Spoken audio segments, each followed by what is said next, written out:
कैफेट आज के लेक्चर का आगाज करते हैं। Lecture number 30। जिन्होंने असाइनमेंट नहीं की बैठने की कोशिश ना करें, खड़े रहें। कल कहा था ना असाइनमेंट करके आनी है। हाँ कोई बात नहीं, नजर ना आए उनको, कोई मसला नहीं है, आपने खड़े रहना। 30 डिस्कशन करेंगे केस स्टडीज की। केस स्टडी चैप्टर हमारा कंप्लीट हो चुका है। केस स्टडीज की डिस्कशन करने जा रहे हैं। कल 2 केस स्टडीज की डिस्कशन कर ली थी। डिस्कशन के दौरान में कुछ टिप्स भी आपको मैं बताता रहा हूँ, आइंदा भी इसी तरह होगा, टिप्स बताता रहूंगा। एग्जाम पॉइंट ऑफ व्यू जो है मैं आपने नोट करते रहना उनको, क्योंकि वो टिप्स आपको कहीं पे नहीं मिलेगी, ना किताब में ना नोट्स में, किसी जगह पे नहीं मिलेगी, उनको आपने नोट करते रहना है। ये भाई आपने 5 मिनट के अंदर असाइनमेंट सारी कर ली, अभी तो थोड़ी देर पहले आप खड़े थे, तो बैठ क्यों गए? बैठ जाए। अब आज वाली असाइनमेंट भी करनी है और कल वाली असाइनमेंट भी करके आनी है, ठीक है? चलिए पेज अभी डिस्ट्रीब्यूट कर रहा है। अभी वो से पूछ के गया है, भंग भी के सोए हुए थे, अभी पूछ के गया है। कल भी डिस्ट्रीब्यूशन किया, कल भी यही बहाना लगाया, पेज नहीं मिला। आज भी मेरे सामने यहाँ पे कलब के गया है। दे यार, इसको भी दे यार। भाई नहीं भी है ना, नहीं भी है तो पिक्चर ले ले, इसके पास है ना नोट्स, इसके पास है ना, मोबाइल निकाल अपना पिक्चर ले, तेरे पास भी आ जाएंगे नोट, सारी जिंदगी के लिए आ जाएंगे। क्या आप तुझे मोबाइल भी लेके दूं? चलिए क्वेश्चन की तरफ आते हैं। क्वेश्चन सबसे पहले क्या करना है हमने? सबसे पहले क्या केस स्टडी में सबसे पहले क्या करना है? बोले केस स्टडी में सबसे पहले क्या करना है? रिक्वायरमेंट। जो असाइनमेंट नहीं करके मैंने शक्लें नोट कर लिया, उनको नहीं छोड़ना मैंने। रिक्वायरमेंट।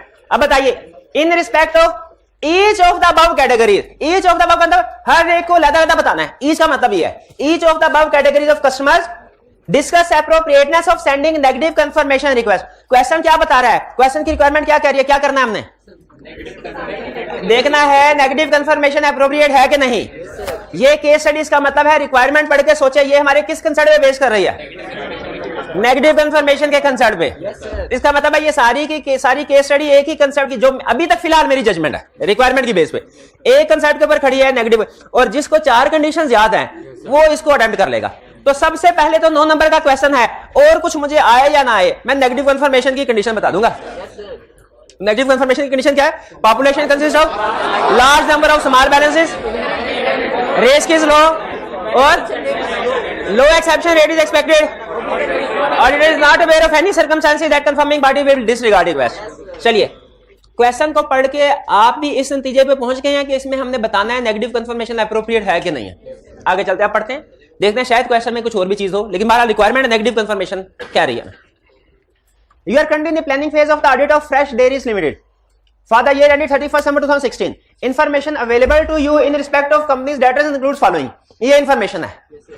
ये उसने डेटर्स की क्लासेस बनाई है, distributors, wholesaler, restaurant, individual customers. इसको हम क्या कहते हैं? लैंग्वेज स्ट्रैटिफिकेशन की, क्लासिफिकेशन की, ठीक है? क्लासिफिकेशन। डिस्ट्रीब्यूटर्स में कितने कस्टमर? 20, 2250, 12, 5700। अब यहां अगर मैं आपसे पूछूं आगे चलने से पहले, आगे उसने बैलेंसेस बताए हुए, लेकिन बैलेंस सिर्फ आप नंबर ऑफ कस्टमर की बेस पे भी एक कंडीशन को चेक कर सकते हैं, large number of small balances को। अब ये जजमेंट है, इसमें कोई हार्ड एंड फास्ट रूल नहीं है कि कितने होंगे तो लार्ज है, कितने होंगे स्मॉल। जजमेंट है। मेरा भाई कॉर्नर पे जो बैठा बताया, जजमेंट अपनी अप्लाई करे, कंपैरेटिव एनालिसिस करे, यानी इनका आपस में कंपैरिजन करके मुझे बताइए डिस्ट्रीब्यूटर क्या है? Small number of large balances है, होलसेलर, रेस्टोरेंट स्मॉल, और इंडिविजुअल लार्ज, यानी होलसेलर और individual large number of small balances, और distributor restaurant small number of large balances. ये क्लियर हो गया? इसका मतलब अगर क्वेश्चन सिर्फ इतना ही रहता ना तो मैं कहता होलसेलर और इंडिविजुअल्स पे। अच्छा आपने गलती आपने आइडेंटिफाई करनी है, गलती मैं स्टेटमेंट बोलने लगा, सुनिएगा। होलसेलर, अगर क्वेश्चन सिर्फ इतना ही होता और वो हमें पॉजिटिव नेगेटिव कंफर्मेशन वैलिडेट करेंगे, होलसेलर और इंडिविजुअल पे पॉजिटिव कंफर्मेशन सेंड करेंगे, डिस्ट्रीब्यूटर और रेस्टोरेंट्स पे नेगेटिव कंफर्मेशन।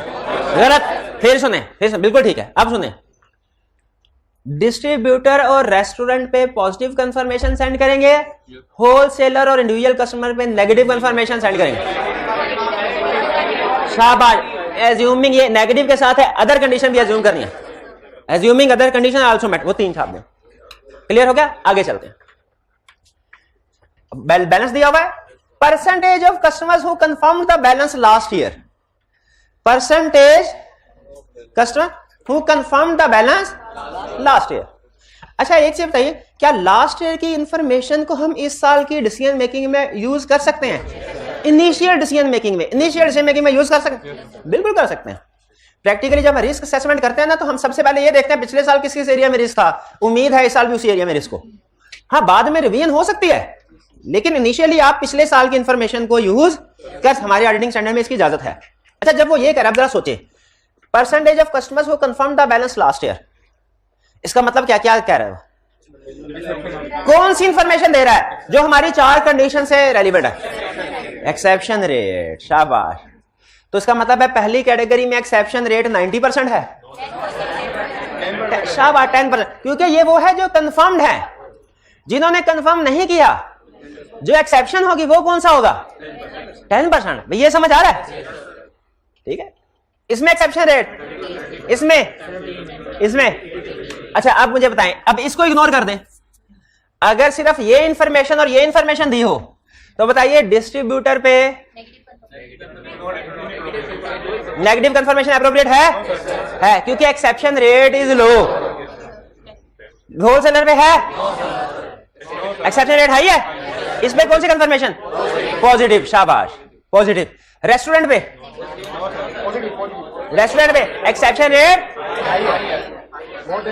हाई है, 70, इस पे नेगेटिव कंफर्मेशन नहीं अप्रोप्रिएट, पॉजिटिव। और इसमें तो बिल्कुल ही अप्रोप्रिएट, ठीक है, इसमें तो एक्सेप्शन रेट 80% है, इसमें तो नेगेटिव कंफर्मेशन अप्रोप्रिएट पॉजिटिव है। क्लियर हो गया? ये 2 सवाल है मेरे, 2 सवाल। डिस्ट्रीब्यूटर की एग्जांपल के ऊपर फोकस कीजिए, इसको देखें तो लगता है पॉजिटिव, कंडीशन पूरी हो रही है, इसको देखें तो नेगेटिव की कंडीशन पूरी हो रही है। ये फिगर बता रही है पॉजिटिव, ये नेगेटिव। क्या दोनों में से जो मर्जी यूज कर लें? क्या पॉजिटिव? क्यों? एक्सेप्शन रेट लो है। हाँ, बाकी कंडीशन, इसका मतलब अगर एक कंडीशन भी वायलेट हो रही हो तो पॉजिटिव सेंड करेंगे। ये बात समझ आ गई है? अगला सवाल स्टूडेंट ने पूछा, उसने कहा सर ये तो सारा सवाल ही गलत है। गलत कैसे? हम तो इस साल का ऑडिट कर रहे हैं, उसने तो पिछले साल का डाटा दिया हुआ है, पिछले साल का डाटा तो नहीं है, तो ये हम यूज नहीं कर सकते। क्या यूज नहीं कर सकते? नहीं।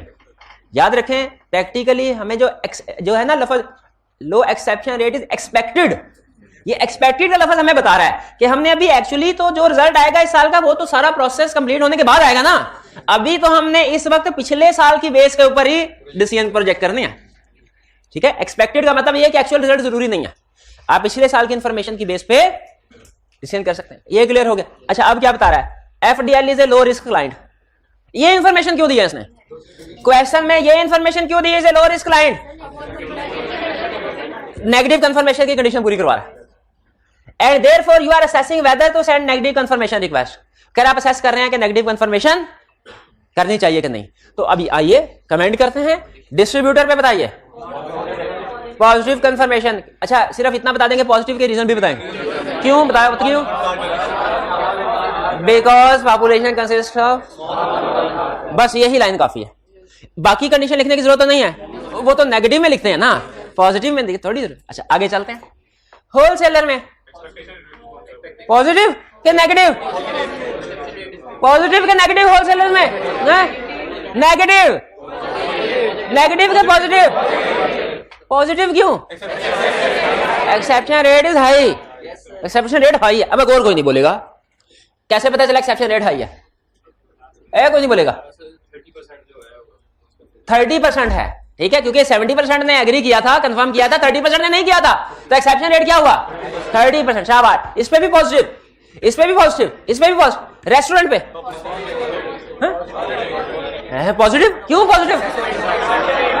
एक्सेप्शन रेट इज हाई और पॉपुलेशन कंसिस्ट ऑफ, एक भी लिख दे तो काम चल जाएगा वैसे, लेकिन पॉजिटिव है, दोनों लिखना चाहे दोनों भी लिख सकते हैं, कोई हर्ज नहीं है।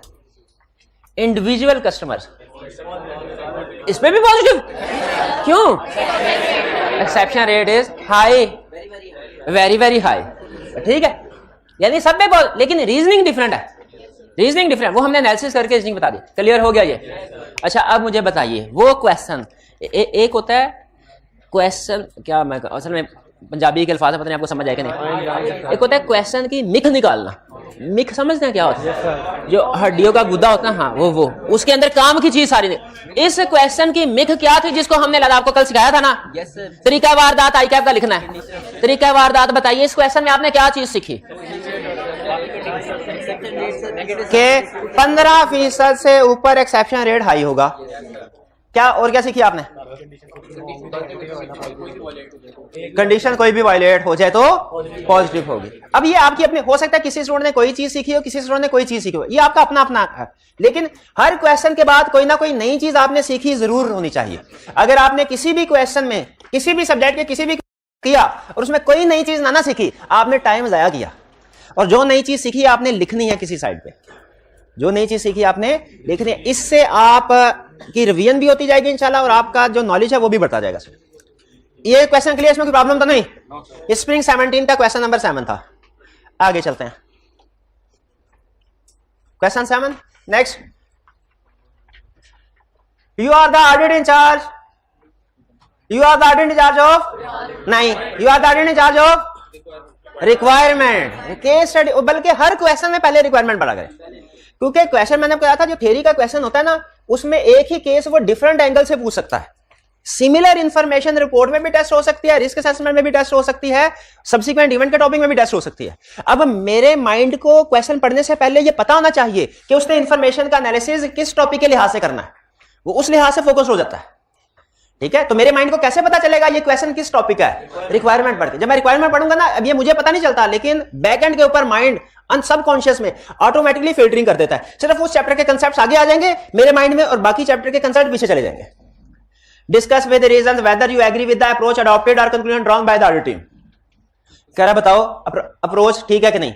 जब इस तरह की वर्डिंग होगी ना, इसका मतलब है रिक्वायरमेंट से हमें टॉपिक का पता नहीं चला, जनरल वर्डिंग दे दी ना उसने, इसका मतलब हमें क्वेश्चन पढ़ के ही टॉपिक का पता चलेगा, कोई प्रॉब्लम की बात नहीं। आगे B, provide brief guidance to the audit team in respect of each of the above situation.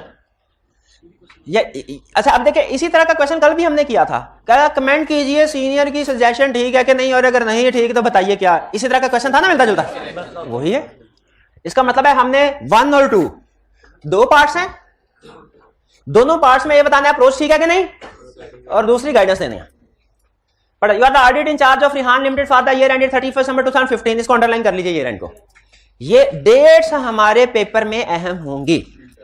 Dates हमारे आपको पता है इंटरनल ऑडिट भी और सब्सिक्वेंट इवेंट में भी, सब्सिक्वेंट इवेंट में नहीं पढ़ाएगा, लेकिन डेट्स अहम होंगी। While reviewing the working paper discussion with audit team you have noted the following. आपने इसे नोट की क्या? Audit team did not send balance confirmation request for amounts below ₹100,000 because according to the client lot of efforts were required. Client reasoning दे रहा है, because के बाद reasoning, lot of efforts were required to follow the customer and the balances were also not material. Client ने जो justification दी है जिसकी वजह से हमारी टीम ने फैसला किया कि कंफर्मेशन सेंड नहीं करेंगे। बताइए फैसला ठीक किया? कंफर्मेशन सेंड होनी चाहिए थी। पहले तरतीब से ऊपर हेडिंग दे दे 1 की, जैसे इसको ऐसे भी कर सकते हैं 1 और नीचे ए और बी, और इसको ऐसे भी कर सकते हैं ऊपर ए नीचे 1 और 2। लॉजिकल क्या वाला? ये वाला। पहला इशू उसको दोनों कंप्लीट डिस्कस करें, फिर दूसरे इशू पे जाए, फिर उसको डिस्कस करें।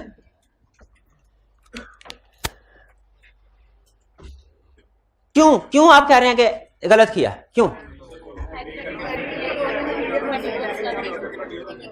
बिकॉज इंडिविजुअली इमटेरियल एग्रीगेट होकर मटेरियल हो सकती है। फेल।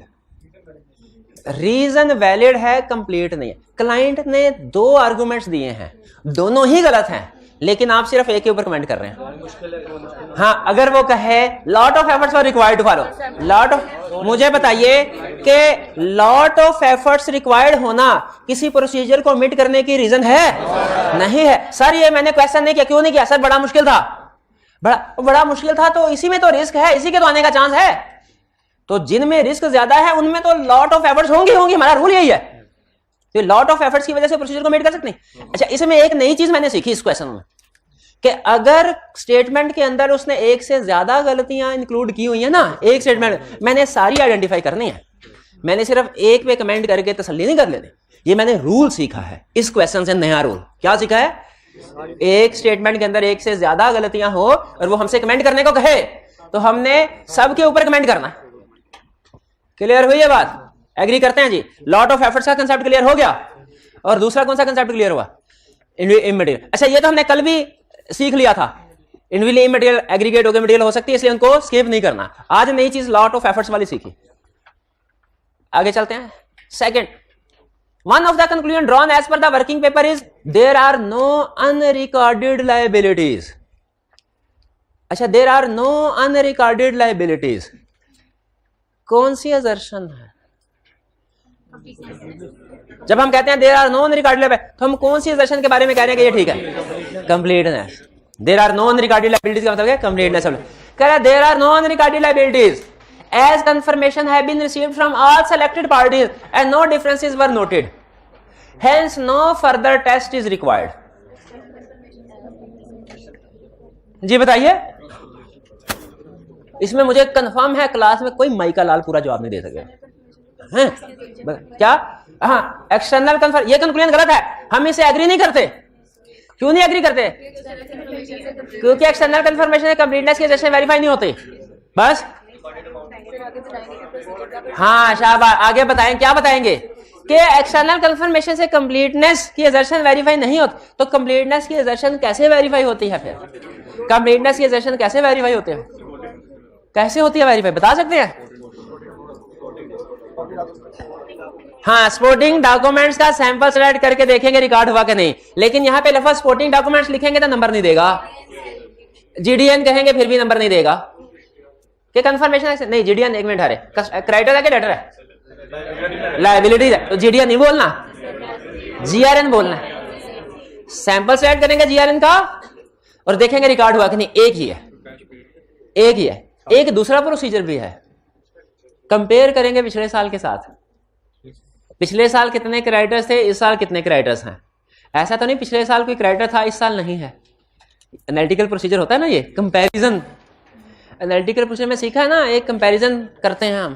कंपैरिजन में यही देखते हैं पिछले साल की निस्बत इस साल अमाउंट कम या ज्यादा तो नहीं। अभी फिलहाल ये दो प्रोसीजर को पिक कीजिए, एक सैंपल सेलेक्ट करके देखना ये जीआरएन का, और दूसरा एनालिटिकल। एनालिटिकल प्रोसीजर समझ आया ना।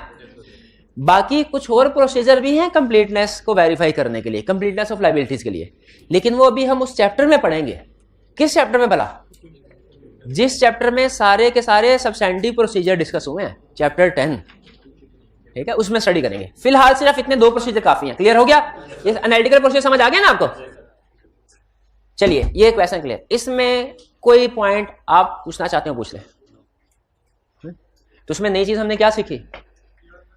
कंप्लीटनेस के प्रोसीजर सीखे, नए कंप्लीटनेस के प्रोसीजर सीखे। नहीं, जीआरएन वाली बात तो हम पहले चैप्टर 3 में सीख चुके हैं, वो नहीं थी। कंप्लीटनेस के प्रोसीजर सीखे। हाँ जी बिल्कुल। कंपेयर देखिए, हम एक क्लाइंट पे, अब प्रैक्टिकल एग्जांपल बताता हूँ। हम एक क्लाइंट पे ऐड करने के लिए गए, उसने लायबिलिटीज बैलेंस शीट में लिखी हुई थी। बैलेंस शीट में एक ही लाइन आइटम आती होती है लायबिलिटीज की। उस लायबिलिटीज के अंदर क्या क्या पड़ा हुआ है वो नहीं आता। प्रैक्टिकली हेडिंग होती है creditor, accrued and other liabilities, एक लाइन आइटम होती है बैलेंस शीट में। उसके अंदर कितने कितने क्रेडिटर्स, अक्रूड लायबिलिटीज हैं, ये नहीं आता। तो ये हम क्लाइंट से लिस्ट मंगवाते हैं। क्लाइंट से लिस्ट मंगवाई, अब हम कर क्या रहे हैं, उसको कंपेयर करते हैं पिछले साल की लिस्ट के साथ। भाई पिछले साल भी तो लिस्ट बनी होगी, और देखते हैं पिछले साल की निस्बत इस साल लिस्ट में कोई अनयूजुअल चेंज तो नहीं है। उस ऑडिट में हमें पता चला पिछले साल अक्रूड लायबिलिटी लास्ट मंथ का इलेक्ट्रिसिटी का बिल रिकॉर्ड किया हुआ था। इस महीने का, इस साल दिसंबर के महीने का इलेक्ट्रिसिटी एक्सपेंस अक्रू नहीं किया हुआ था। अब ये बजाहिर देख के शायद मुझे पता ना चलता, लेकिन जब मैंने पिछले साल के साथ कंपेयर किया मुझे याद आ गया। मैंने कहा वो आखिरी महीने का बिल अक्रू करते हैं। क्लाइंट से पूछा क्यों नहीं किया, उसने कहा सर बिल अभी आया ही नहीं। उस दिन नहीं आया था, 31 दिसंबर को नहीं आया, बाद में आया था। तो बताइए बिल बाद में आया हो, उसकी अक्रूवल रिकॉर्ड करनी होती है कि नहीं? बिल बिजली का हमेशा आता बाद में ही है। सैलरीज भी मोर देन 90% केसेस में नेक्स्ट मंथ में पे होती है, इसको अक्रू तो करना होता है। कहता है सर भूल गया मैं, सर भूल गया मैं। और पिछले साल के वर्किंग पेपर में यही लिखा हुआ था कि क्लाइंट ने पिछले साल भी यही कहा था, सर मैं भूल गया, आइंदा से रिकॉर्ड कर लूंगा। तो ये जो चीजें अक्रूवल्स वगैरह होती है ना, क्लाइंट अक्सर भूल जाता है। इसीलिए कंपेयर करके हम देखते हैं क्या उसने लायबिलिटीज कंप्लीटली रिकॉर्ड कर ली है कि नहीं कर ली। और अक्सर ये आप प्रैक्टिकली भी देखेंगे, सैलरीज की अक्रूवल, रेंट की अक्रूवल, रेंट अगर प्रीपेड में नहीं है तो, या ये यूटिलिटी बिल्स की अक्रूवल क्लाइंट भूल जाया करेगा। तो ये है कंपेयर। अब देखिए कंपैरिजन करके अगर कोई अमाउंट मिसिंग का पता चल गया कि नहीं चल गया तो कंप्लीटनेस इंश्योर होगी। ये है कंपैरिजन का मतलब। क्लियर हुआ जी? कोई और इशू? आगे चले, नेक्स्ट क्वेश्चन की तरफ चलते हैं। क्वेश्चन नंबर 3 में एक क्वेश्चन है, 3 तो अभी पकड़ने लगे हम। हाँ ये अभी सारा डिस्कस करते हैं, बेफिक्र है। ये स्प्रिंग 20 का क्वेश्चन आ जाए। You are the audit manager in the firm of chartered accountants during, oh yes, sorry. Evaluate का मतलब क्या होता है? Evaluate का, हाँ एनालिसिस करो इसका। एविडेंस ऑब्टेन, कि एविडेंस सही ऑब्टेन हुआ कि नहीं हुआ। एंड डिस्क्राइब द स्टेप्स, और अगर एविडेंस सही ऑब्टेन नहीं हुआ, describe the step in which the audit team में perform in respect of the above debtors. बताइए कि टीम मजीद क्या प्रोसीजर परफॉर्म कर सकते हैं। देखिए ये भी रिक्वायरमेंट उसी तरह किया, इवैल्यूएट करो गड़बड़ है कि नहीं इसमें, और अगर गड़बड़ है तो बताओ मजीद काम क्या करना है। रिक्वायरमेंट पढ़ के देखिए यही कह रहे हैं ना, रिक्वायरमेंट में हमारे लिए कोई नई चीज तो नहीं है, अल्फाज शायद डिफरेंट है लेकिन पूछ वही चीज रहा है। भाई ये मैं सिचुएशन दे रहा हूं आपको, इसको वैल्यूएट करके बताओ इसमें कोई गड़बड़ तो नहीं, अगर है तो प्रोसीजर बताओ। देखते हैं हमने जो कुछ सीखा हुआ है उसके मुताबिक इन लोगों ने काम ठीक किया कि नहीं, और अगर नहीं किया तो बताना पड़ेगा कि क्या काम ठीक। कह रहे you are the audit manager in the firm of chartered accountants during the audit of client for the year ended 31 हम 2019। डेट्स को अंडरलाइन कर लेंगे हम। हर क्वेश्चन में रेलिवेंट नहीं होगी, लेकिन जिन क्वेश्चन में रेलिवेंट होगी, आदत पड़ी होगी ना, तो उसमें हम इसको आइडेंटिफाई कर लेंगे। The audit team has prepared following schedule to summarize the responses from 3 debtors। Audit team ने ये शेड्यूल बनाया। पहला ए डेटर, बैलेंस कितना रिसीवेबल था एट ईयर एंड, डेटर ने कितना कंफर्म किया, कमेंट में क्या करा है, confirmation was received through client. तो कोई बात और कोई नहीं बोलेगा जी। मेरे भाई बताइए, इवैल्यूएट कीजिए। अब एक तो हेडिंग देना ना इवैल्यूएट की, कमेंट करें क्या ये एविडेंस ठीक है, क्यों ठीक, इसमें क्या गड़बड़ है, इनडायरेक्ट एविडेंस है, इसकी रिलायबिलिटी रिड्यूस होगी। क्यों? क्योंकि क्लाइंट के हाथ लग जाए, क्लाइंट इसमें टेम्परिंग कर सकता है। टेम्परिंग का मतलब समझ ना, गड़बड़ करना है पे, या और कोई लफ्ज आप इस्तेमाल कर लें, फॉर्जरी, डॉक्यूमेंट्स की फॉर्जरी, टेम्परिंग से। चलो ठीक है। अब बताइए क्या मजीद प्रोसीजर कोई परफॉर्म करने चाहिए, मजीद प्रोसीजर परफॉर्म करने चाहिए, क्या करना चाहिए हमें प्यारे भाई, क्या करना चाहिए हमें, और कोई नहीं बोलेगा। किसको किससे रिक्वेस्ट करनी चाहिए, ऑडिटर को किससे रिक्वेस्ट करनी चाहिए, कंफर्मिंग पार्टी से। शाबाश, क्या कि हमें डायरेक्ट भेजे रिप्लाई, और अगर कंफर्मिंग पार्टी डायरेक्ट रिप्लाई नहीं भेजती ये नॉन रिस्पॉन्स होगा और हम अल्टरनेटिव प्रोसीजर से एविडेंस लेंगे। अब मेरा अगला क्वेश्चन सबसे अहम, एग्जाम में ना इस तरह के छोटे छोटे मसले तंग करते हैं। अगला क्वेश्चन सबसे अहम इस कैटेगरी, क्या मुझे वो अल्टरनेटिव प्रोसीजर का सिर्फ जिक्र कर देना चाहिए कि 1 2 3 करके वो अल्टरनेटिव प्रोसीजर मेंशन भी करने चाहिए? ये मार्क्स फैसला करें, मार्क्स फैसला करते हैं और अगली रिक्वायरमेंट्स भी फैसला करती है। अगर उसने किसी अगली रिक्वायरमेंट्स में अल्टरनेटिव प्रोसीजर पूछे हुए ना, तो फिर हम पिछली रिक्वायरमेंट्स में उनको ऐड नहीं करते। तो मैंने अभी फिलहाल इसको छोड़ दिया, यहां पे एंड पे जाके देखूंगा अगर मार्क्स ज्यादा हुए मटेरियल के लिहाज से तो मैं फिर इसमें अल्टरनेटिव प्रोसीजर भी फिट कर दूंगा। अभी फिलहाल नहीं मैं कर रहा, ठीक है। अभी मैंने एक इसको वैल्यूएट करवा दिया और दूसरा इसके ऊपर बता दिया उसे क्या करना चाहिए, रिक्वेस्ट, और अगर नहीं आता तो अल्टरनेटिव, ठीक है। चलिए, अच्छा ये चीज तो हमने सीखी हुई है, हमारे लिए नई चीज तो नहीं है इस क्वेश्चन में, किसी केस स्टडी में प्रैक्टिस किया था। अब देखिए कंसेप्ट वही है, लेकिन क्वेश्चन में टेस्टिंग रिपीट भी कर सकता।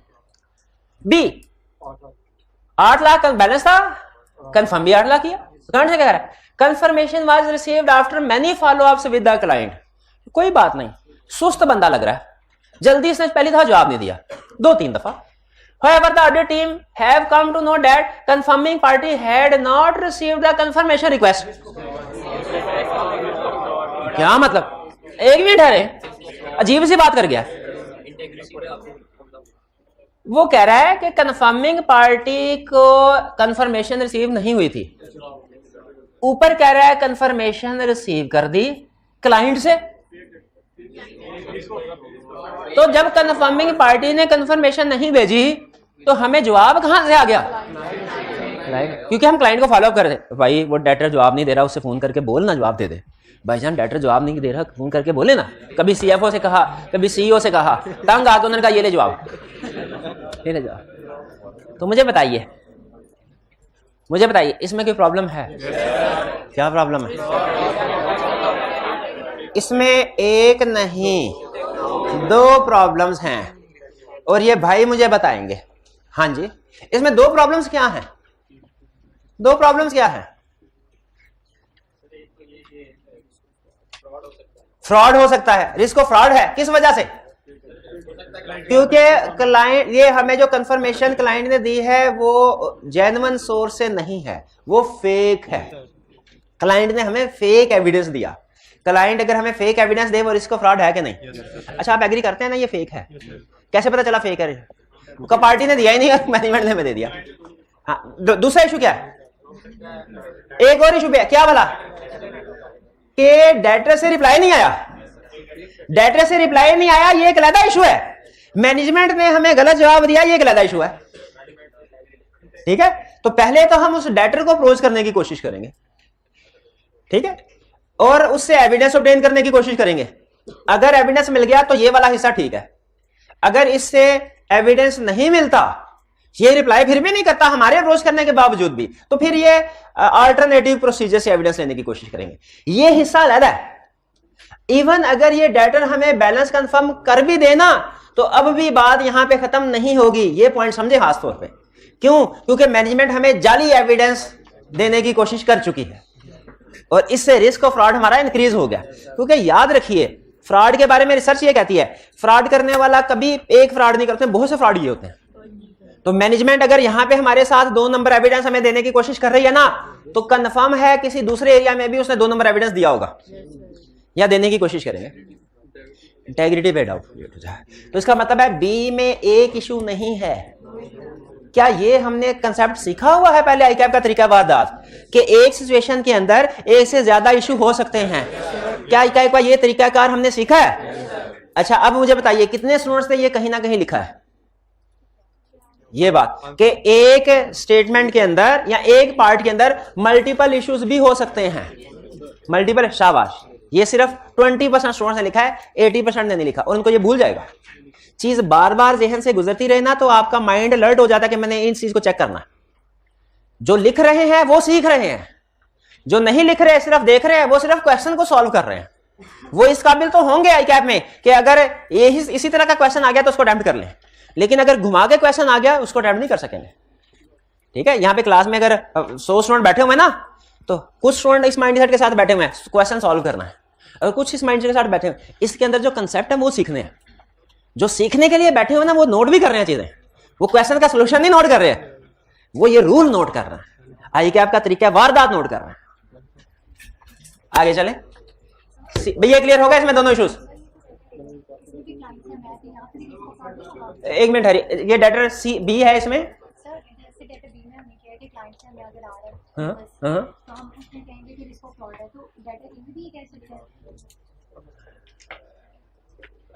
इनका क्वेश्चन ये है सर, इसमें मैनेजमेंट के थ्रू आया हमें जवाब, तो हमने कहा रिस्क ऑफ फ्रॉड है, तो ये भी तो मैनेजमेंट के थ्रू आया था। इसमें पार्टी नहीं भेजा था, लेकिन मैनेजमेंट के थ्रू आया था। इसमें मैनेजमेंट ने खुद क्रिएट किया, खुद क्रिएट किया जी। हाँ, वहां पे भी हो सकता है टेम्पर कर दिया हो, लेकिन इसीलिए तो हमने उसे कहा कि भाई हम खुद लेंगे, लेकिन वहां पे हमने इसे रिस्क ऑफ फ्रॉड की तरफ नहीं लेके गए। यहां पे तो वो इंफॉर्मेशन दे रहा है जो हमें बता रही है कि हमने रिस्क ऑफ फ्रॉड की तरफ जाना है। किस इंफॉर्मेशन से पता चल रहा है रिस्क ऑफ फ्रॉड की तरफ जाना है? पार्टी ने भेजा ही नहीं, मैनेजमेंट ने खुद से क्रिएट किया हुआ है, मैनेजमेंट ने खुद से क्रिएट किया हुआ है। ठीक है, अच्छा, मैनेजमेंट तो दूर की बात है, आपको एक रियल केस स्टडी बताता हूं। यूएसए की एक बड़ी फर्म का पार्टनर था, उसने सिर्फ, हमारे ऑडिट का रूल होता है कि ऑडिट आपने जितने भी प्रोसीजर परफॉर्म करने हैं ना, वो ईयर एंड वो ऑडिट रिपोर्ट देने से पहले परफॉर्म करने हैं, बाद में नहीं करने। ये रूल लिखा हुआ है, ये कॉमन सेंस का रूल है ना, समझ आते हैं ना भाई, जो काम करना पहले करो, रिपोर्ट दे दी उसके बाद तो काम मत। उधर के आईकैप ने कहा हम क्वालिटी कंट्रोल रिव्यू करेंगे। पार्टनर ने कहा अच्छा वर्किंग पेपर देखे, एक वर्किंग पेपर के ऊपर प्रोसीजर लिखने लिखा हुआ था। उस पार्टनर ने सिर्फ इतना काम किया था कि ऑडिट रिपोर्ट साइन होने के बाद, महीने 1.5 महीने बाद, जब क्वालिटी कंट्रोल रिव्यू की टीम आई ना, तो टीम को वर्किंग पेपर दिखाने से पहले उसने उस वर्किंग पेपर पे खुद प्रोसीजर परफॉर्म कर लिख दिया कि मैंने ये किया, ये किया, ये किया। हालांकि पहले किया नहीं हुआ था, ये रिपोर्ट से पहले नहीं किया हुआ था, बाद में किया, लिख दिया। उधर के आईकैप ने पकड़ लिया उनको। कैसे पकड़ा इसकी तरफ हमें जाने की जरूरत नहीं है, वो बाद में कभी देख लेंगे।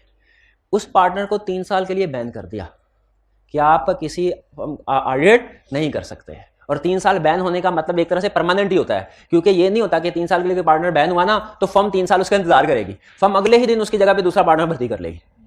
तो अब आप सोचे, बजाहिर देखने में छोटा सा मसला लग रहा है कि भाई मैं तो कॉलेज में भी ऐसे करता था, सर होम असाइनमेंट देते थे, मैं नहीं करता था उस दिन, मैं तो चैप्टर कंप्लीट हो जाता उसके बाद करता था, सर तो कुछ नहीं करते थे, सर ने तो कभी नहीं कहा भाई क्लास में नहीं आना।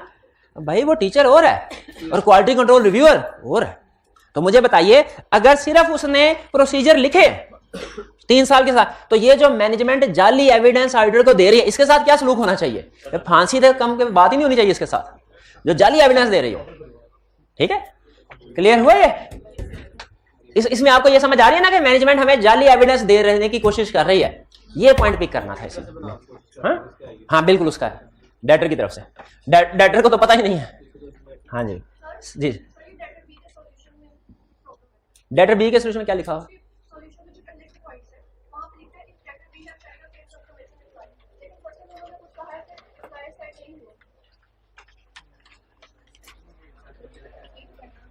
हाँ, रिक्वेस्ट में कह रहा है नहीं हमने रिक्वेस्ट सेंड की है, जवाब नहीं मिला, जवाब नहीं मिला। रिक्वेस्ट तो सेंड किया हमने, हमें उसका जवाब नहीं मिला। अगर रिक्वेस्ट ना सेंड की होती फिर तो ये कहानी सारी बनती ना जी। अगर उस कंफर्मिंग पार्टी का जवाब ना आए तो देखिए इस पार्ट के ना 2 हिस्से हैं, एक है मैनेजमेंट की इंटेग्रिटी और दूसरा है डेटर का कंफर्मेशन का एविडेंस। इधर जो मर्जी, ये दोनों इंडिपेंडेंट इश्यूज है। अगर इधर इवन कंफर्मेशन आ भी जाए ना डेटर के पास तो भी हमें ये वाला एविडेंस मिल गया, लेकिन याद रखें मैनेजमेंट की इंटेग्रिटी स्टिल डाउटफुल है, स्टिल डाउटफुल है। ठीक है, क्योंकि उसने कोशिश की।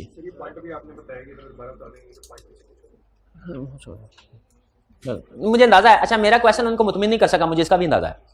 ठीक है, और आपने जो चीज पूछी थी मैंने उसको आंसर नहीं किया, मुझे ये भी पता है। आप बेफिक्र हैं, आप ये ना समझे कि सर ने पता ही नहीं चला मैंने क्या कहा, लेकिन वो ज्यादा क्लास के लिए रेलिवेंट नहीं है, इसलिए मैं उस तरफ नहीं लेके गया।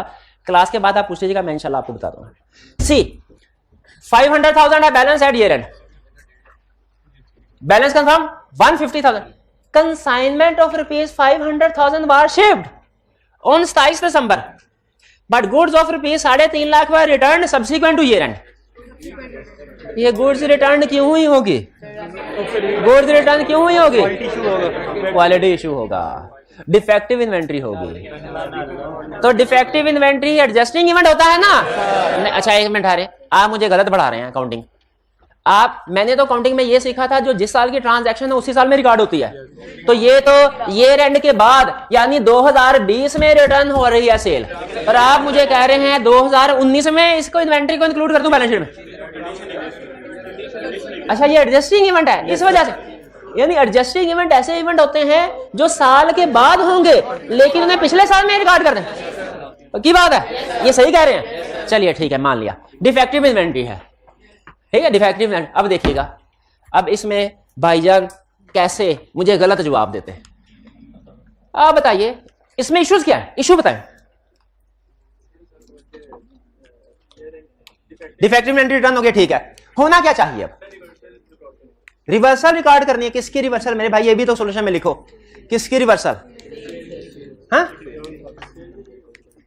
सेल्स की है, सेल्स की रिवर्सल होगी और डेटर, हाँ भी सेल के साथ डेटर तो इंटरलिंक्ड है ना, सेल और डेटर रिवर्स होंगे, ये कह रहे हैं।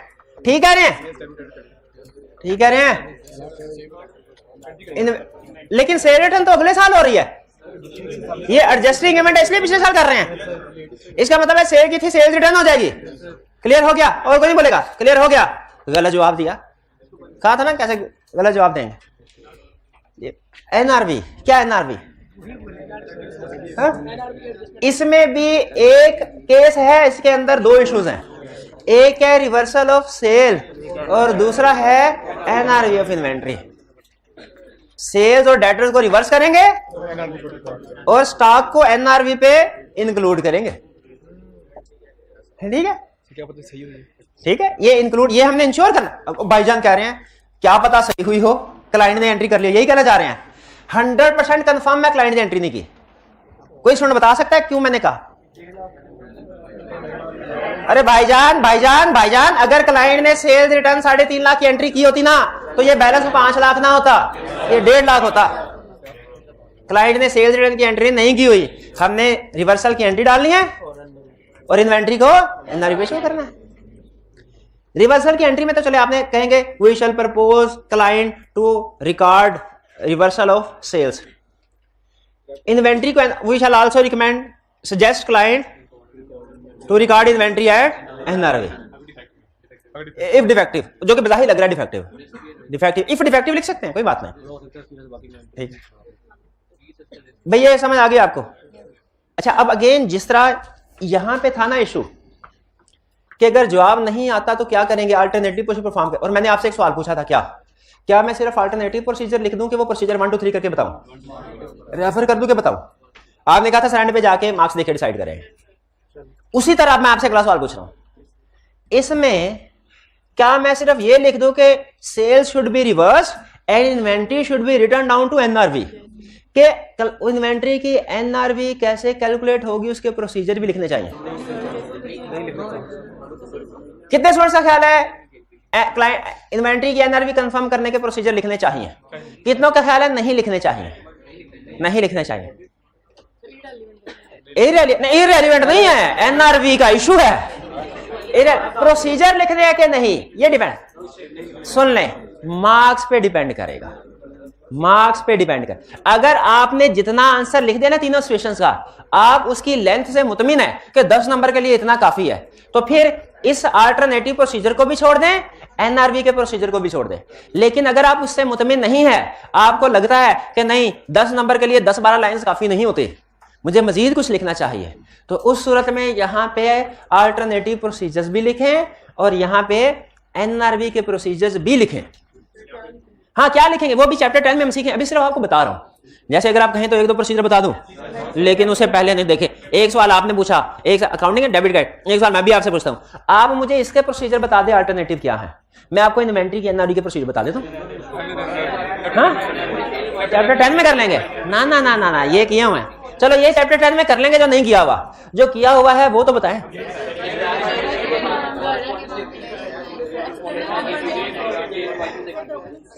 एक्सटर्नल कंफर्मेशन सेंड करेंगे, सुभान अल्लाह सुभान अल्लाह। एक्सटर्नल कंफर्मेशन के जवाब तो नहीं मिला, उसी की वजह से तो अल्टरनेटिव प्रोसीजर परफॉर्म कर रहे हैं, ऐसे ना किया करें।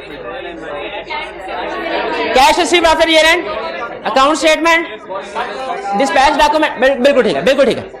अब सुन लें एनआरवी की कुछ प्रोसीजर, अगर आप लिखना चाहें, जो कि मैं अगर हूं ना पेपर में, तो मैं लिख दिया करूं, मैं लिख दिया। अच्छा, आपको एक हमारे टॉपिक में, हमारे ऑडिट में ना एक टॉपिक है रिस्क असेसमेंट, जो हमें बताता है कि हम डिफरेंट इंफॉर्मेशन से कैसे रिस्क आइडेंटिफाई कर सकते हैं। मैं आपको एक स्टेटमेंट देने लगा हूं, आपने मुझे बताना है इसमें कोई रिस्क है कि नहीं। सर ऑडिट का पेपर बहुत आसान था, पता नहीं मैं क्यों फेल हुआ हूं।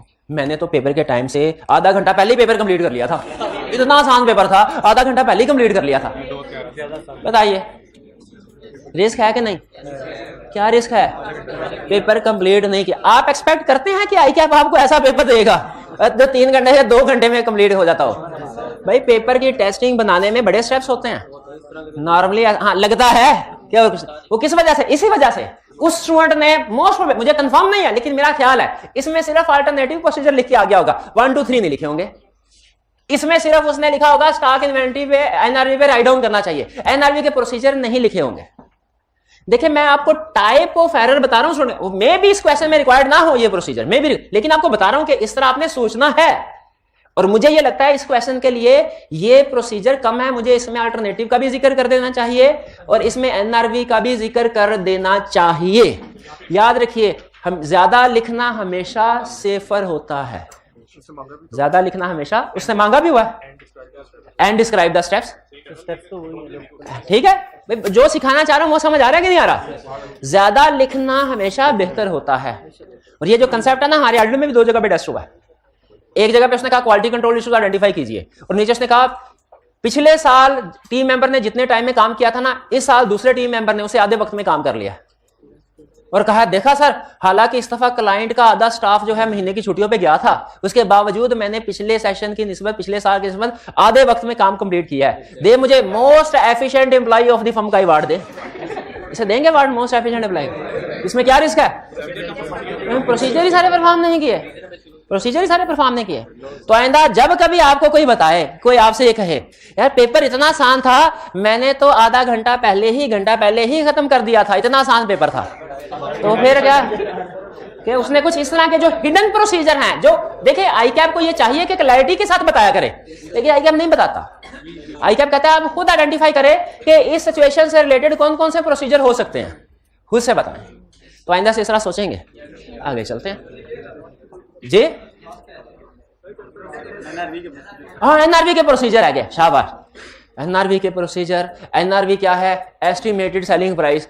तो मैं देखूंगा ये इन्वेंट्री लास्ट टाइम कितने में बिकी, ये इन्वेंट्री या ये रेंट के बाद ये इन्वेंट्री भाई वापस आ गई है, ताकि क़यामत तो नहीं रखी होगी, किसी ने किसी को बेच, ये रेंट पे ये के बाद ये इन्वेंट्री कितने में बिकी, इसकी सेल प्राइस। सुनिएगा गौर से, जिस तरह ये रेंट के बाद डेटर से कलेक्शन हमें ये कंफर्म करती है कि डेटर से कितनी रिकवरी एक्सपेक्टेड है, प्रोविजन फॉर बैड डेट कितनी होनी चाहिए, उसी तरह ये रेंट के बाद इन्वेंट्री जिस प्राइस पे सेल होती है वो इस बात का एविडेंस होता है कि इसकी एनआरवी क्या है। एनआरवी की डेफिनेशन क्या है? Estimated selling price. अगर आपको एस्टिमेटेड की बजाय एक्चुअल सेलिंग प्राइस दे दी जाए तो और बेहतर है। तो इसकी इन्वेंट्री की एक्चुअल सेलिंग प्राइस जो है वो देख लेंगे किस प्राइस पे बिकी है ये इन्वेंट्री, ठीक है। फिर इसके अलावा अगर सिर्फ एक चीज और बता रहा हूं, अगर इन्वेंट्री कुछ ऐसी है जो कि कंप्लेक्स नेचर की है, अभी बिकी नहीं, तो किसी एक्सपर्ट को भी इंगेज कर सकते हैं। हाँ, लेकिन बहरहाल अभी सिर्फ एक प्रोसीजर आपको दे रहा हूं, क्या? सेल प्राइस इसकी, जो आसानी से समझ आ जाए। इसकी इन्वेंट्री की एनआरवी कैसे कंफर्म होगी? Actual sale price. बाकी मजीद प्रोसीजर लेकिन चैप्टर 10 में पढ़ेंगे।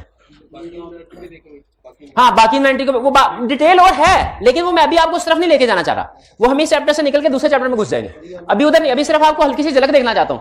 अब आपको इसका मतलब है ये पता चल गया कि हम जब चैप्टर 10 में जाएंगे ना, तो इन्वेंट्री की एनआरवी के प्रोसीजर उधर लिखे हुए हमने पढ़ने हैं, ठीक है। एनआरवी कैलकुलेट कैसे करनी है, ये काम क्या मैनेजमेंट का नहीं है, ये मैनेजमेंट का है। हम क्यों बता रहे हैं? तो उस मैनेजमेंट ने काम सही किया है कि नहीं, ये चेक करना हमारा काम नहीं है। ये देखेंगे नहीं। आप ही का सवाल दूसरे वर्ड से पूछ रहा हूं, इन्वेंट्री काउंट करना किसका काम है? तो हम क्यों देखते हैं ये सही किया है कि नहीं, ये तो हम ही ने देखना है ना। फाइनेंशियल स्टेटमेंट बनाना किसका काम है? तो हम क्यों चेक कर रहे हैं? चेक करने के लिए कि सही बनाई है कि नहीं बनाई। एनआरवी बिल्कुल मैनेजमेंट का काम है कैलकुलेट कर, लेकिन सही कैलकुलेट की तो इसका मतलब हमें भी आनी चाहिए ना एनआरवी कैलकुलेट करना। हम चेक करेंगे जी। सी वाले में वीकनेस इंटरनल कंट्रोल नहीं आ सकता। हाँ, ये देखें, ये डिपेंड करता है। अगर तो ये इन्वेंट्री ये रेंट से पहले आ चुकी होती ना, फिर हम कहते हैं कि ये वीकनेस इंटरनल। उन स्टूडेंट का क्वेश्चन ये है कि सर क्या सी में वीकनेस इंटरनल कंट्रोल लिख सकते हैं? मैं कहता हूं नहीं लिख सकते। क्यों? अगर ये इन्वेंट्री ये रेंट से पहले आई होती और उसने रिकॉर्ड ना की होती, फिर वीकनेस इंटरनल कंट्रोल होती। ये इन्वेंट्री आई ही ये रेंट के बाद है, ये रेंट के बाद, तो जाहिर है ये रेंट के बाद है तो सोचा उसने रिकॉर्ड नहीं की होगी। जी हाँ, शाबाश शाबाश शाबाश शाबाश। उन्होंने कहा कि गुड्स आप कह रहे हैं, उसने रीजन तो बताया नहीं, डिफेक्टिव होने की वजह से रिटर्न हुई है, किसी और रीजन की वजह से भी तो हो सकती है। हो सकता है क्लाइंट को हमने कलर कोई और भेज दिया हो, उसको पसंद नहीं आया, इस वजह से उसने रिटर्न कर।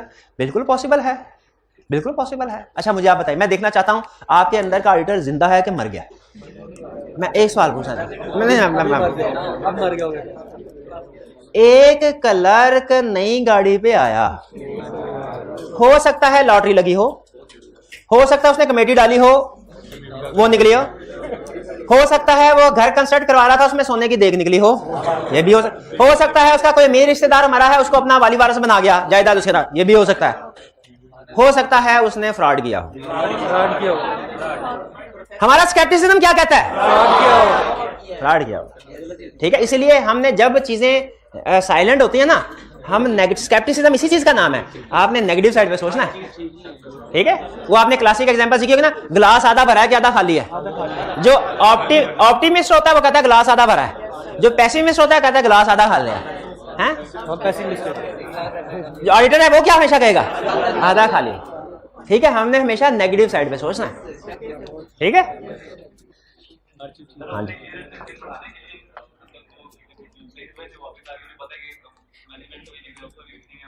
हाँ, ये भी बिल्कुल वैलिड रीजन है। स्टूडेंट ने कहा सर हो सकता है क्लाइंट ने ईयर एंड पे सेल्स को ओवरशेड करने के लिए किसी फेक डेटर को चीजें भेज दी जो ईयर एंड के बाद वापस आ गई। बिल्कुल ये भी हो सकता है। तो इसमें हमारा एक सेल रिटर्न वाला तो फिर भी पॉइंट आएगा। इस सूरत में इन्वेंट्री शायद एनआरवी पे नहीं आएगी, लेकिन चूंकि हमें नहीं पता, क्वेश्चन में उसने ये नहीं बताया, हमें नहीं पता, तो इसलिए हम एनआरवी के प्रोसीजर इस क्वेश्चन में लिखेंगे।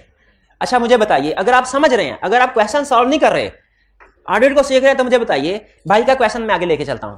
अगर वो ये कहे कि ये इन्वेंट्री ईयर एंड के बाद रिटर्न हो गई थी और आगे लिखे कि पता ये चला था सीएफओ को टारगेट अचीव करने में बोनस मिलना था, इस टारगेट को अचीव करने के लिए उसने सेल्स को ओवरस्टेट किया और ये सेल रिकॉर्ड की, तो फिर हम सेल रिवर्स करते, सेल रिवर्सल वाली बात करते कि नहीं करते? एनआरवी ऑफ इन्वेंट्री वाली बात करते नहीं करते, लेकिन एक और बात करते, रिस्क ऑफ फ्रॉड वाली। शाबाश, रिस्क ऑफ फ्रॉड। तो क्वेश्चन में अगर वो इंफॉर्मेशन चेंज कर देना तो उस लिहाज से फिर हमारे प्रोसीजर भी चेंज हो जाएंगे। तो बिल्कुल बहुत सी रीजन हो सकते हैं स्टॉक रिटर्न होने की। अगर वो स्पेसिफिक रीजन दे तो हम उस लिहाज से अपने प्रोसीजर बना लेंगे। अगर स्पेसिफिक रीजन नहीं देता तो हमने क्या सोचना है, स्टॉक इस वजह से रिटर्न हुआ, भाई नॉर्मल रीजन, फिर नॉर्मल रीजन ही जूम करेंगे ना। नॉर्मल रीजन रिटर्न होने की क्या होती है? Effective inventory, effective inventory. ठीक जी, इंपेयरमेंट टेस्टिंग कब रिक्वायर्ड होगी? इंपेयरमेंट टेस्टिंग कब रिक्वायर्ड होगी? ये मैंने अभी नहीं कंसेप्ट क्लास में इंपेयरमेंट का लफ्ज नहीं ना बोला हुआ, में लिखा, अभी इसको छोड़ दें। अच्छा जो बात समझा रहा हूं समझ आ रही है अभी तक सारी बातें? नहीं अब पूछा तो बता देता हूं।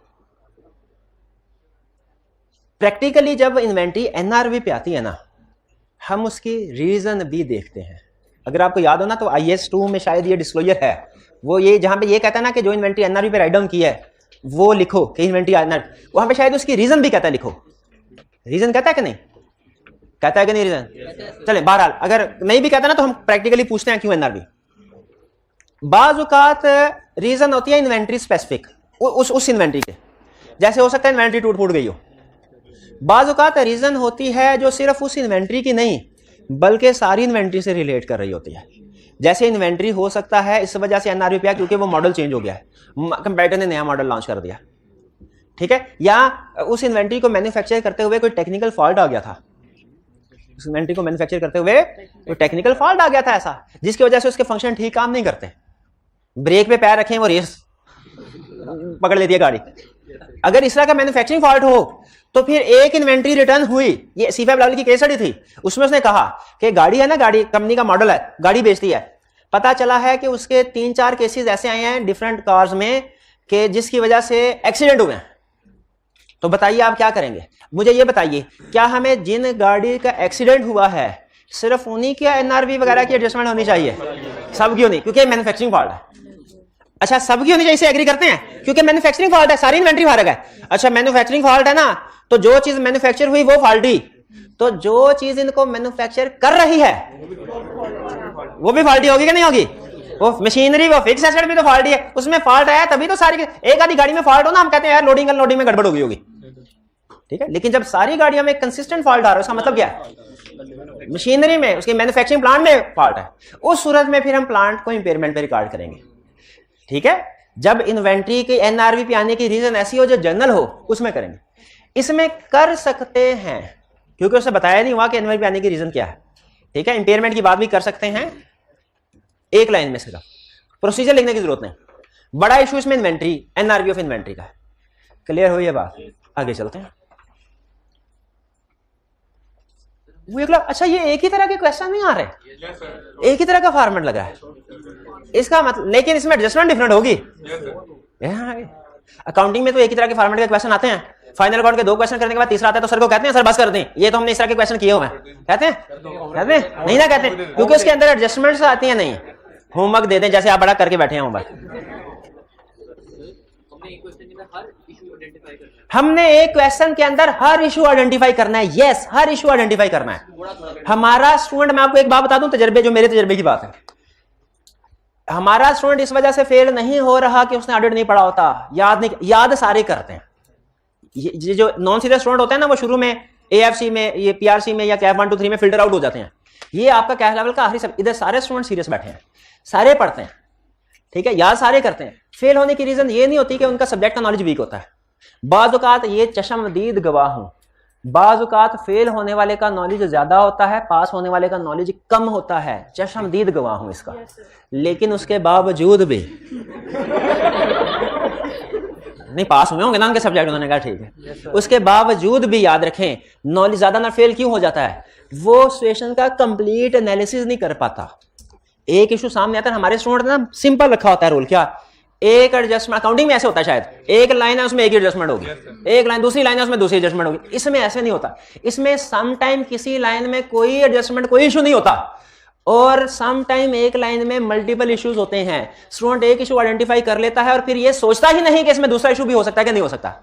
मोस्ट ऑफ द टाइम नहीं होगा इशू, 60-70% केसेस में एक लाइन में एक इशू होगा, लेकिन 20-30% टाइम में मल्टीपल इश्यूज होते हैं सोल्यूशन में। आप ये सोचने की आदत डालें कि इस लाइन में, इस पार्ट में कोई और इशू भी तो नहीं है, और अगर कोई और इशू है उसको भी डिस्कस करना है, उसको भी डिस्कस करना है। ये बड़ी अहम चीज आज के लेक्चर में सबसे अहम टिप आपको एग्जाम पॉइंट ऑफ व्यू से ये बताइए कि सोचना शुरू करें कि इसमें क्या कोई दूसरा इशू भी तो नहीं है इन्वॉल्व, और 20-30% केसेस में मल्टीपल इश्यूज होते हैं। Describe the steps which the audit team may perform in respect of each of the above debtors. Describe the steps बताएंगे ना, प्रोसीजर बताएंगे ना। 5 नंबर, ओहो 5 नंबर है, 4 इशू। इसका मतलब है ज्यादा डिटेल में नहीं घुसना हमने। ज्यादा डिटेल में कैसे पता चला ज्यादा डिटेल में नहीं? नंबर 5 है, तो अब जल्दी से आप भी बताते जाए। You are the audit manager in the firm of chartered accountants during the audit of client for the year ended 31 December 2018. Audit team has prepared the following schedule to summarize response from the debtors. अभी थोड़ी देर पहले इस तरह की बात नहीं पड़ी। Debtor account balance 5 lakh, balance confirm 5 lakh, no explanation. तो ठीक है, एक्सप्लेनेशन चाहिए भी किसको, बैलेंस है यही तो हम चाहते थे, एग्री हो गया। अच्छा, एक स्टूडेंट ने कल क्वेश्चन पूछा, पता नहीं क्लास में था, क्लास के बाद पूछा, उसने कहा सर नेगेटिव कंफर्मेशन सेंड की, उसका जवाब आया यस वी एग्री। क्या करना है? नेगेटिव में रिक्वायर्ड नहीं करते हम, लेकिन अगर क्लाइंट ने भेज दिया तो क्या जुर्म कर दिया? नहीं, तुम्हें भी कोई इशू नहीं है, ठीक है। वो ना भेजता फिर भी ओके था, ओके का भेज दिया मेहरबानी, फिर भी ठीक है। लेकिन अगर भेजता उसमें कहता ये फर्क है, फिर इशू होता। तो नेगेटिव कंफर्मेशन का अगर जवाब आ गया है और वो एग्री कर रहा है तो परेशान नहीं होना, हमने मांगा नहीं था लेकिन उसने दे दिया, मेहरबान, मसला तो कोई नहीं आया ना सामने। अच्छा, तो इसमें भी okay. CD balance 8 lakh, confirm कैसे? ओहो कोई गड़बड़ लग रही। Consignment of 1 lakh was shipped on 31 December and received by customer on 1 January. Timing difference है, लेकिन एक चीज हमने लाजमी चेक करनी है जो कंफर्म करेगी टाइमिंग डिफरेंस है कि नहीं। 1 मिनट, कैश, शाबाश शाबाश, कैश वाला कौन था? शाबाश शाबाश, कैश वाला कौन था? कैश वाला। क्या चेक करेंगे? ये रेंट के बाद कैश नहीं हुआ है कि नहीं? गलत, कैश का तो उसमें चक्कर ही कोई नहीं, वो कैश भेज ही नहीं रहा, चीजें भेज रहा है। कंसाइनमेंट ऑफ 1 लाख, चीजें भेज रहा है, कैश तो भेज नहीं रहा। शाबाश या गुड डिस्पैच नोट पे क्या देखेंगे? डेट। अच्छा बताइए, क्या डेट होगी तो मिस स्टेटमेंट है और क्या डेट होगी तो मिस स्टेटमेंट नहीं है? ये रेंट से पहले की डेट होगी, मिस टाइमिंग डिफरेंस है, और अगर ये रेंट के बाद गुड डिस्पैच हुई है। क्लाइंट अक्सर ये करता है, पुराने जमाने का जो सादा क्लाइंट होता था ना, उसने जब फाइनेंशियल स्टेटमेंट को मिसस्टेट करना था ना, फेक एंट्री पास करता था, डेबिट डेबिट सेल्स क्रेडिट, ये फौरन पकड़ा जाता था, क्योंकि हमारी ऑडिट में लिखा हुआ है कि ये रेंट के ऊपर जो बड़ी बड़ी ट्रांजैक्शन को जरूर चेक करो, पकड़ा जाता था। अब का क्लाइंट फेक ट्रांजैक्शन रिकॉर्ड नहीं करता, ट्रांजैक्शन जगह हाँ अगली की पहले कर देगा और पहले वाली आगे ले जाएगा, अगले साल के इनकम इस साल रिकॉर्ड कर लेगा और इस साल के एक्सपेंसेस, इसको कहते हैं कट ऑफ एरर। और इस तरह के एरर्स के लिए कट ऑफ प्रोसीजर दुनिया में आया, जिसमें हम यही देखते हैं कि रेलिवेंट ईयर में रिकॉर्डिंग होनी चाहिए। भाई ये क्लियर हो गया? टाइमिंग डिफरेंस, और एक चीज जरूर लिखनी है, क्या? Date of good dispatch note, जो साबित करेगी। केएल 6 लाख, जो आगे ना 2.5 लाख, 3.5 लाख इधर क्या भाई? Correct. Consignment of 6 lakh was shipped on 27 December but goods amounting to rupees 3.5 never return due to quality issue subsequent to year end. अच्छा, इसमें तो आप नहीं ना पूछेंगे, इसमें तो उसने, इसमें सबसे अहम लफ्ज अगर मुझसे पूछे ना, क्वालिटी इशू, अंडरलाइन करें। देखिए, अगर किसी भी सब्जेक्ट को सीखना चाहते हैं ना, एक एक लफ्ज के ऊपर फोकस करना होता है। ये इस लफ्ज का मतलब क्या है, इस लफ्ज का मतलब क्या है। एक एक लफ्ज से। हाँ, इसमें क्वालिटी देखे, पिछले क्वेश्चन में उसने क्वालिटी इशू का वर्ड नहीं, आपके 2-3 स्टूडेंट्स ने अपना अपना आर्गुमेंट दे दिया, सर हो सकता है कोई और रीजन हो सकता है, इसमें उसने क्लियरली कह दिया। तो ये अब ये आई कैप का तरीकाकार देखे, जब उसने स्टूडेंट को इजी रखना होता ना, वो क्वेश्चन में क्वालिटी इशू फुल इंफॉर्मेशन देगा। जब उसने इजी नहीं रखना होता तो फिर फुल इंफॉर्मेशन नहीं देता। लेकिन हमने प्रैक्टिस की होती है तो हमें अंदाजा हो जाता है कि जब कभी इन्वेंटरी रिटर्न होगी ना, सजेस्टेड सॉल्यूशन में भी वो इसको एनआरवी के ऊपर लेके जाता है। ये क्वालिटी इशू डिस्कस करता है। कभी तो खुद कह देगा नहीं भी किया हुआ, हमने क्वालिटी इशू ही सोचना। क्लियर हो गया? इसमें सेल की रिवर्सल, इन्वेंटरी को एनआरवी राइट डाउन करना है, राइट डाउन के प्रोसीजर हम नहीं लिखेंगे इसमें ने, हालांकि पिछले क्वेश्चन में कहा आपको रिकमेंड किया लिखे, इस क्वेश्चन में कह रहा नहीं लिखेंगे। अच्छा, क्वेश्चन वही है, इंफॉर्मेशन भी तकरीबन वही है, उस क्वेश्चन में कह रहा था आपको लिखे, इसमें मार्क्स कम है इसमें। शाबाश, इसमें भी इंपेयरमेंट यस लिख सकते हैं, लेकिन नंबर कम है, ना भी लिखे तो काम चलेगा, टाइम है तो लिख भी सकते हैं। 4 lakh, no reply received, no explanation. क्या करना है? Alternative procedure. ठीक है, इसने नेगेटिव पॉजिटिव बताया हुआ है तो बेहतर है दोनों लिख दें। अगर नेगेटिव है तो कोई नहीं, अगर पॉजिटिव है तो अल्टरनेटिव प्रोसीजर लिखेंगे। क्लियर? हाँ हाँ क्या? हाँ, पॉजिटिव भी अज्यूम कर सकते हैं, अल्टरनेटिव डायरेक्ट भी लिख सकते हैं, डायरेक्ट भी लिख सकते हैं, लेकिन नेगेटिव और पॉजिटिव दोनों कर सकते हैं। होमवर्क आपका क्या है भैया? अभी अगले क्वेश्चन है ना ये हा? अच्छा चले, कल क्वेश्चन नंबर 8 और क्वेश्चन नंबर 1 ये आपकी होम असाइनमेंट है। अगर सबको वैसे मिल गए होंगे, लेकिन अगर किसी को सेट नहीं मिला ना तो साथ वाले से लेके तस्वीर ले ले। अगर किसी के पास प्रैक्टिस सेट नहीं पहुंचा, वो अल्टरनेटिव प्रोसीजर परफॉर्म करके एविडेंस ले ले। हाँ, वरना कल हम जिम्मेदार नहीं होंगे। और इसके अंदर ना एक कैटेगरी, 2 तरह की कैटेगरी दी गई है, एक कोर प्रैक्टिस, एक एक्सटेंडेड प्रैक्टिस। डिफरेंस को गोली मारे। आपने एक्सटेंडेड प्रैक्टिस के सारे क्वेश्चन रिटन फॉर्म में करके आने हैं, सारे करने हैं। छोटे छोटे सवाल हैं, एक सवाल 3 लाइन का है, एक 6 लाइनों का है, एक 40 लाइनों का है। मिक्सर है ना, लेंथी भी है, पता है मुझे, लेंथी भी है पता है, लेकिन छोटे छोटे भी है। आप कर सकते हैं, आप कर सकते हैं। बस ठीक है, आपकी ये असाइनमेंट नोट कर लिया आपने। चलिए आज का लेक्चर यहाँ पे खत्म करते हैं। अल्लाह हाफिज।